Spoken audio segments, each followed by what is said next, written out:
Évangile de Marc, chapitre 5. Ils arrivèrent sur l'autre bord de la mer, dans le pays des Gadaréniens. Aussitôt que Jésus fut hors de la barque, il vint au-devant de lui un homme, sortant des sépulcres et possédé d'un esprit impur. Cet homme avait sa demeure dans les sépulcres, et personne ne pouvait plus le lier, même avec une chaîne. Car souvent il avait eu les fers aux pieds et avait été lié de chaînes. Mais il avait rompu les chaînes et brisé les fers, et personne n'avait la force de le dompter.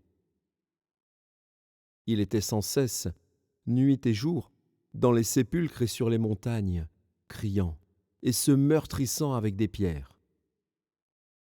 Ayant vu Jésus de loin, il accourut, se prosterna devant lui, et s'écria d'une voix forte : « Qu'y a-t-il entre moi et toi, Jésus, Fils du Dieu Très-Haut ?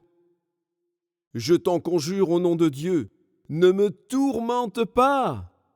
Car Jésus lui disait : « Sors de cet homme, esprit impur. » Et il lui demanda : « Quel est ton nom ? » ?»« Légion est mon nom, lui répondit-il, car nous sommes plusieurs. Et il le priait instamment de ne pas les envoyer hors du pays. Il y avait là, vers la montagne, un grand troupeau de pourceaux qui paissaient. Et les démons le prièrent, disant : « Envoie-nous dans ces pourceaux, afin que nous entrions en eux. » Il le leur permit. Et les esprits impurs sortirent, entrèrent dans les pourceaux, et le troupeau se précipita des pentes escarpées dans la mer. Il y en avait environ 2000, et ils se noyèrent dans la mer. Ceux qui les faisaient paître s'enfuirent et répandirent la nouvelle dans la ville et dans les campagnes. Les gens allèrent voir ce qui était arrivé. Ils vinrent auprès de Jésus, et ils virent le démoniaque, celui qui avait eu la légion, assis, vêtu et dans son bon sens, et ils furent saisis de frayeur. Ceux qui avaient vu ce qui s'était passé leur racontèrent ce qui était arrivé au démoniaque et au pourceau. Alors ils se mirent à supplier Jésus de quitter leur territoire. Comme il montait dans la barque, celui qui avait été démoniaque lui demanda la permission de rester avec lui. Jésus ne le lui permit pas, mais il lui dit : « Va dans ta maison, vers les tiens, et raconte-leur tout ce que le Seigneur t'a fait et comment il a eu pitié de toi. » Il s'en alla et se mit à publier dans la Décapole tout ce que Jésus avait fait pour lui. Et tous furent dans l'étonnement. Jésus, dans la barque, regagna l'autre rive, où une grande foule s'assembla près de lui. Il était au bord de la mer. Alors vint un des chefs de la synagogue, nommé Jaïrus, qui, l'ayant aperçu, se jeta à ses pieds et lui adressa cette instante prière : « Ma petite fille est à l'extrémité. Viens, impose-lui les mains, afin qu'elle soit sauvée et qu'elle vive. » Jésus s'en alla avec lui, et une grande foule le suivait et le pressait. Or, il y avait une femme atteinte d'une perte de sang depuis 12 ans.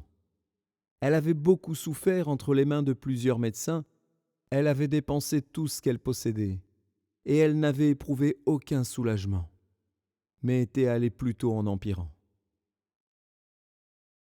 Ayant entendu parler de Jésus, elle vint dans la foule par derrière et toucha son vêtement.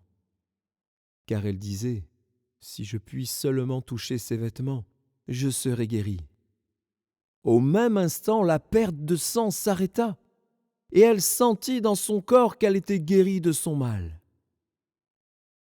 Jésus connut aussitôt en lui-même qu'une force était sortie de lui, et, se retournant au milieu de la foule, il dit : « Qui a touché mes vêtements ? » Ses disciples lui dirent : « Tu vois la foule qui te presse, et tu dis : Qui m'a touché ? » Il regardait autour de lui pour voir celle qui avait fait cela.